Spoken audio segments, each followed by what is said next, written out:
Welcome students. इस video lecture में हम आज देखने वाले हैं numerical problems on EMF equation. ठीक है, तो इससे पहले के जो दो लेक्चर हमने दिए हुए हैं, ये हमारा तीसरा लेक्चर है इलेक्ट्रिकल मशीन सीरीज़ का, जो कि ट्रांसफार्मर के ईएमएफ इक्वेशन के न्यूमेरिकल्स के ऊपर है। जिन्होंने पहले दो लेक्चर नहीं देखे हैं वो यहाँ पर आई बटन पर जा करके दो लेक्चर वो देख लें, उसके बाद इस लेक्चर को कंटिन्यू करें तो ज़्यादा उनको समझ में आएगा। चलिए हम पहला जो क्वेश्चन है वो ले लेते हैं। ये हमारा न्यूमेरिकल प्रॉब्लम है ईएमएफ इक्वेशन के ऊपर।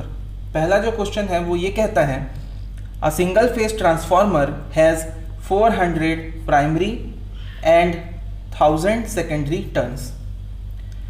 Single phase transformer has 400 primary and 1000 secondary turns. The net cross sectional area of core is 60 centimeter.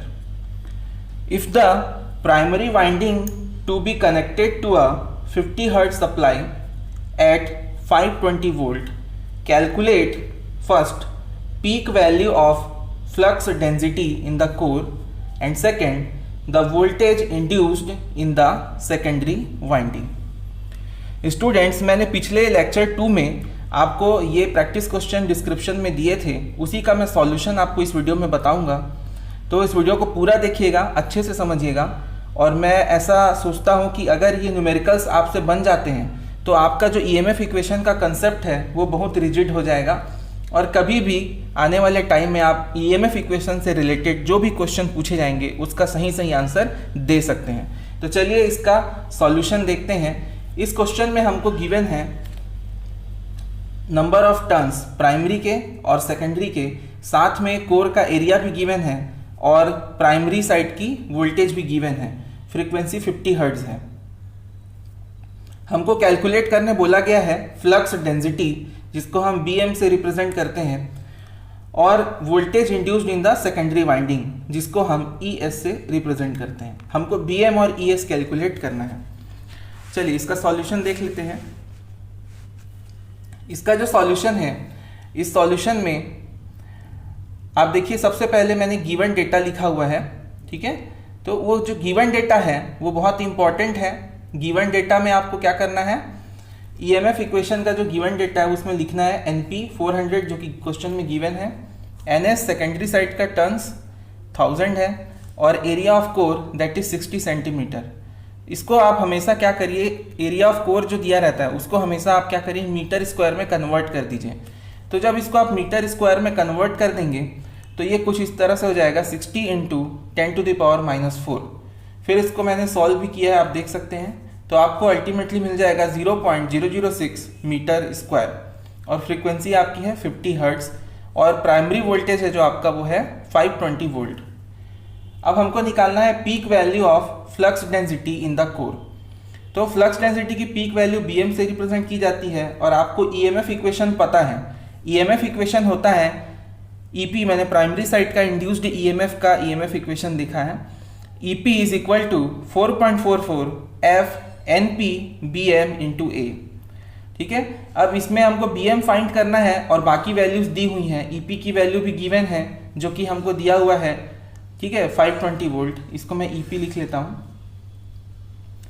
और 4.44 F 50 हर्ट्ज दिया हुआ है, एरिया दिया हुआ है। तो आप BM निकाल सकते हैं। ये फॉर्मूले में आप जैसे ही वैल्यू रखेंगे तो आ जाएगा 520 डिवाइड बाई 4.44 × 400 × 50 × 0.006। तो आपका आंसर आ जाएगा 0.9759 वेबर पर मीटर स्क्वायर।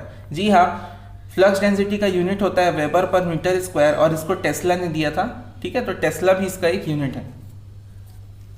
चलिए सेकंड जो है वो देख लेते हैं। The voltage induced in the secondary winding, इसको हमने ES से रिप्रेजेंट किया है।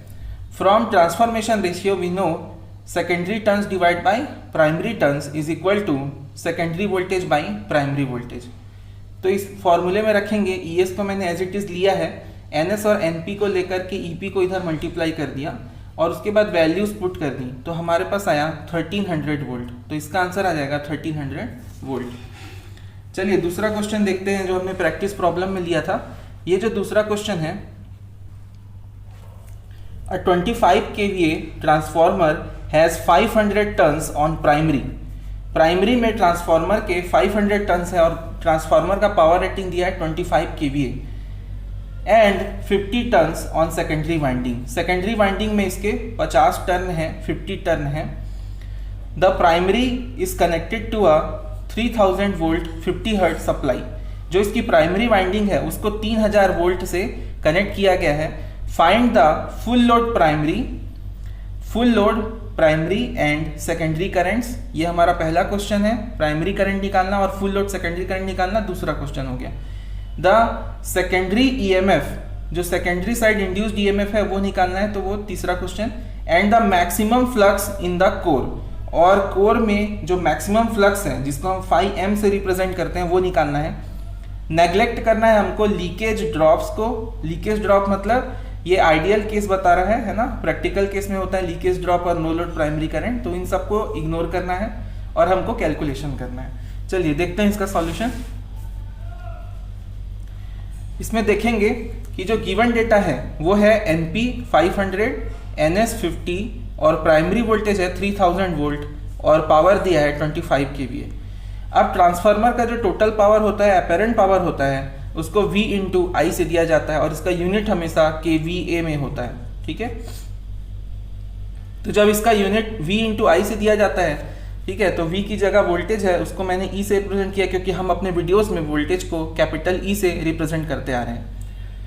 तो S हमारा प्राइमरी साइड के लिए और सेकेंडरी साइड के लिए, दोनों ही साइड के लिए इक्वल होता है क्योंकि पावर में कोई भी चेंज ट्रांसफार्मर नहीं करता, इसलिए हमारा जो S है EP इक्वल टू IP हो जाएगा equal to ES into IS, जो कि पावर को रिप्रेजेंट करते हैं। पहला हमको फाइंड करना है फुल लोड प्राइमरी करंट, तो S is equal to EP into IP, तो IP हमको निकालना है और हमको EP पता है 3000 और S भी पता है 25 kVA मतलब 25000, तो IP की जगह रख देंगे IP is equal to S by EP और S की value 25000 divide by 3000 equal to 25/3 equal to 8.33 ampere.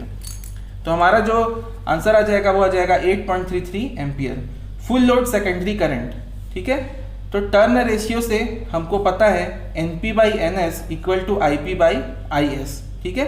तो ये जो मैंने गलती यहाँ पे की थी ये आप नहीं करेंगे, ऐसी गलती हो जाती है। टर्न रेशियो जो होता है उसमें जो NP/NS होता है उसके अपोजिट होता है ये करंट का रेशियो, तो ये गलत है, ठीक है।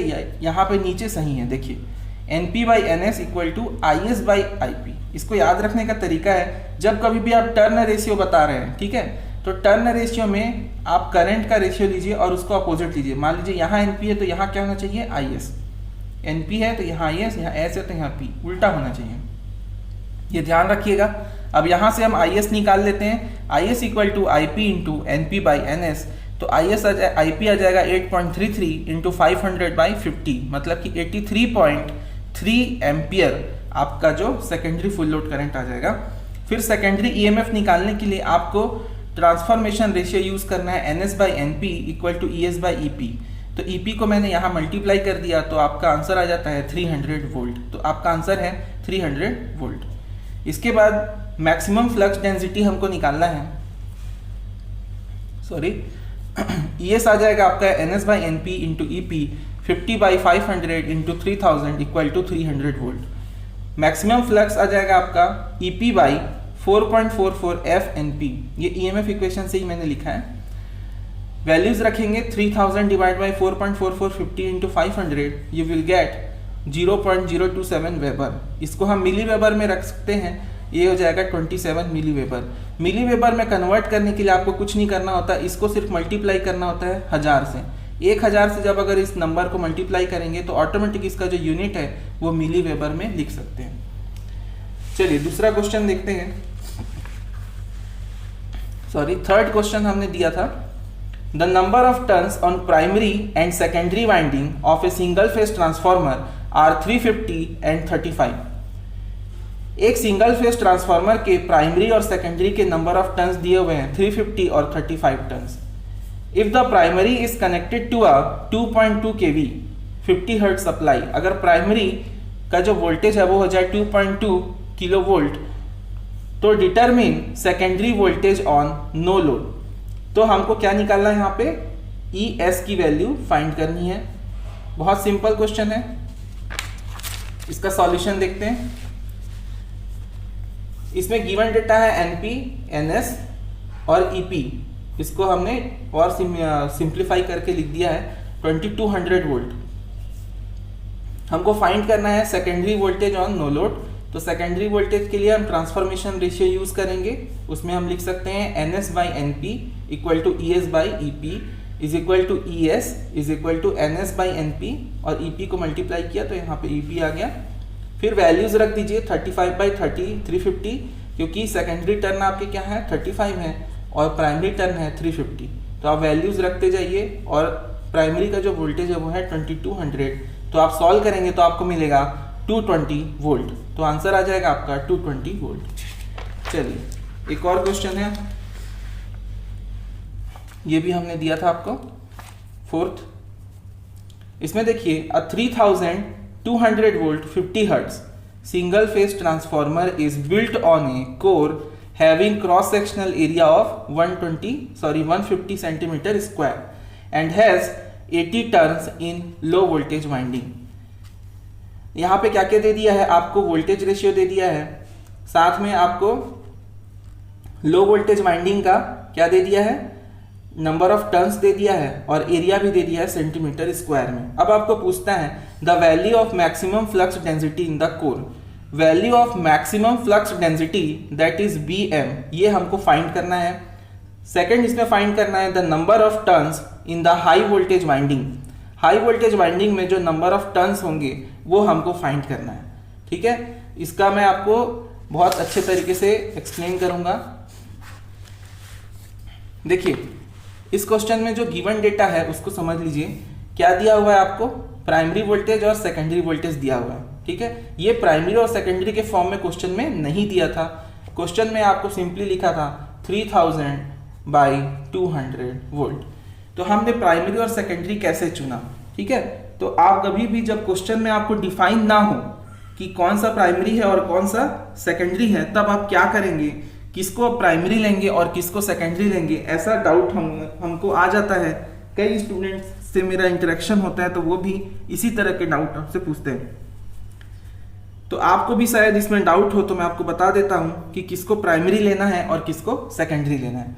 तो जब कभी भी आप ऐसा देखें और इसमें कोई डिफाइन ना हो, है ना, रेशियो दिया हो लेकिन इसमें कुछ डिफाइन ना हो पहले से कि प्राइमरी है कि सेकेंडरी है, तो आप क्या करिए, शुरू वाले को आप प्राइमरी ले लीजिए और बाद वाले को आप सेकेंडरी ले सकते हैं, और इसके बाद आप सॉल्व कर सकते हैं। तो जैसा कि मैंने यहाँ पे किया हुआ है, प्राइमरी वोल्टेज ले लिया है 3000 वोल्ट को और सेकेंडरी वोल्टेज ले लिया है 200 वोल्ट को। मतलब ये मेरी हो गई LV वाइंडिंग और ये हो गई मेरी हाई वोल्टेज वाइंडिंग।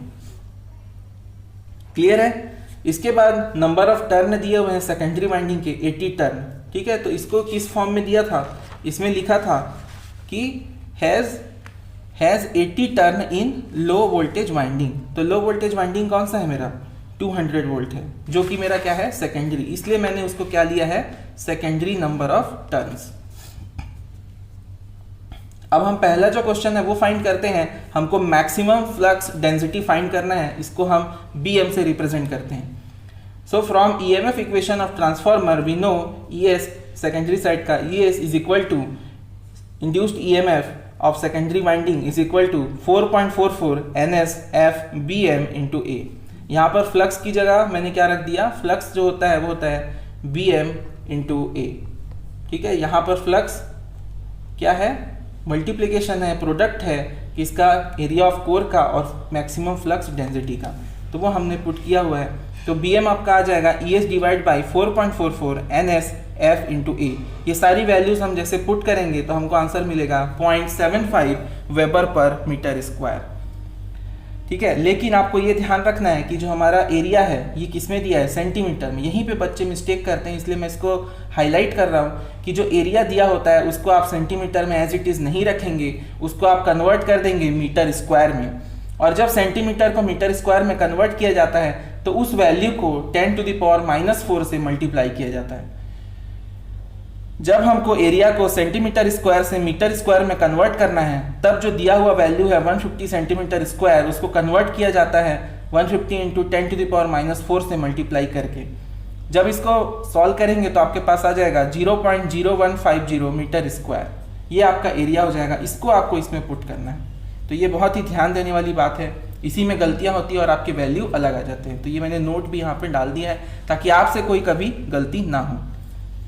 नेक्स्ट है number of turns in the high voltage winding, ये हमको निकालना है। तो हमारे पास क्या है, number of turns in secondary winding है और हमको क्या निकालना है, प्राइमरी वाइंडिंग, क्योंकि प्राइमरी वाइंडिंग क्या है, हमारा हाई वोल्टेज वाइंडिंग है, ठीक है। और हमको क्या पता है, ES और EP पता है, तो इनका रेशियो ले लेंगे। ये होता है हमारा ट्रांसफॉर्मेशन रेशियो, इसको K से रिप्रेजेंट करते हैं। इसका फॉर्मूला यूज करेंगे और यहाँ पर NP निकालेंगे।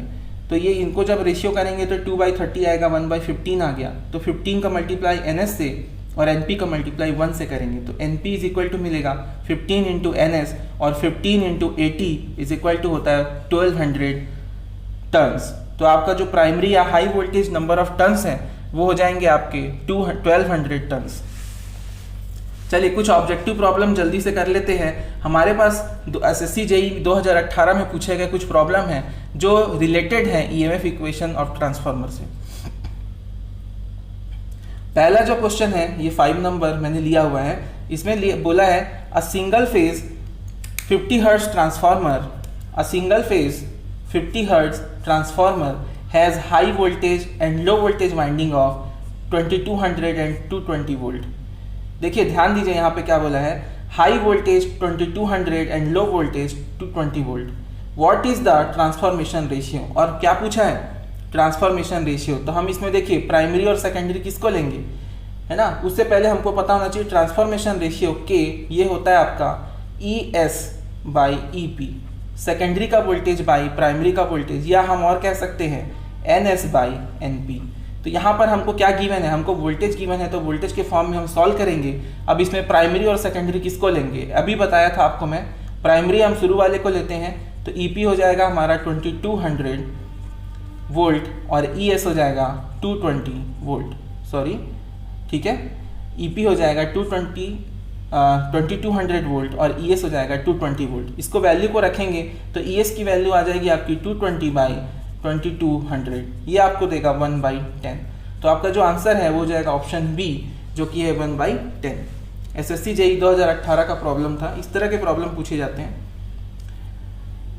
नेक्स्ट है an isolation transformer. An isolation, नाम याद रखिए, बहुत इंपॉर्टेंट है। Isolation transformer has primary to secondary turn ratio, primary to secondary turn ratio of, देखिए इनमें से कौन सा ऑप्शन होगा। तो टर्न रेशियो से आपका क्या समझ में आता है, टर्न रेशियो बोलता है हमको, turn ratio is equal to होता है primary number of turns divide by secondary number of turns. लेकिन ये क्या है, एक आइसोलेशन ट्रांसफार्मर है, मतलब एक जो सर्किट है हमारी और ये जो दूसरी सर्किट है इसको आइसोलेट करना, मतलब ये कनेक्ट नहीं है एक दूसरे से, क्या है, आइसोलेटेड है, आइसोलेट करना। तो आइसोलेट करने के टाइम हम लोग वोल्टेज और करंट में चेंजेस नहीं करते, तो आइडियली ये क्या होता है, 1:1 होता है। तो NP और NS दोनों का रेशियो क्या होता है, 1/1। तो इसका आंसर होगा 1:1। हमारा जो नेक्स्ट क्वेश्चन है वो है the magnitude of the induced EMF in the primary winding. Transformer के प्राइमरी वाइंडिंग में जो इंड्यूस्ड EMF है उसका magnitude will be blank but opposite to the applied voltage. यहाँ इस जगह पर कौन सा वर्ड इन चारों ऑप्शन में से फिट होगा वो देखना है।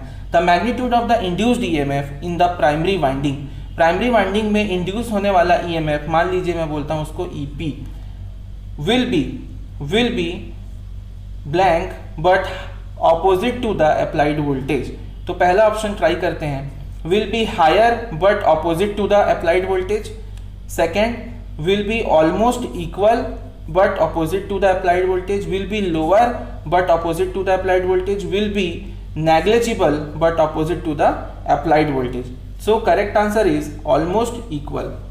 ठीक है, जो हमारा applied voltage होता है वो क्या होता है, induced EMF के, है ना, almost equal होता है और opposite होता है, ये लेंज लॉ के कारण होता है। ठीक है, तो इस तरीके के प्रॉब्लम SSC JEE 2018 में पूछे गए हैं और स्टूडेंट्स, मेरा एक्सपीरियंस कहता है कि जो क्वेश्चन एक बार पूछे गए हैं उस तरह के ज़्यादा क्वेश्चन नहीं बनते। भले कंसेप्ट सेम रहता है लेकिन उस चैप्टर के उस टॉपिक के दूसरे क्वेश्चन पूछे जाते हैं।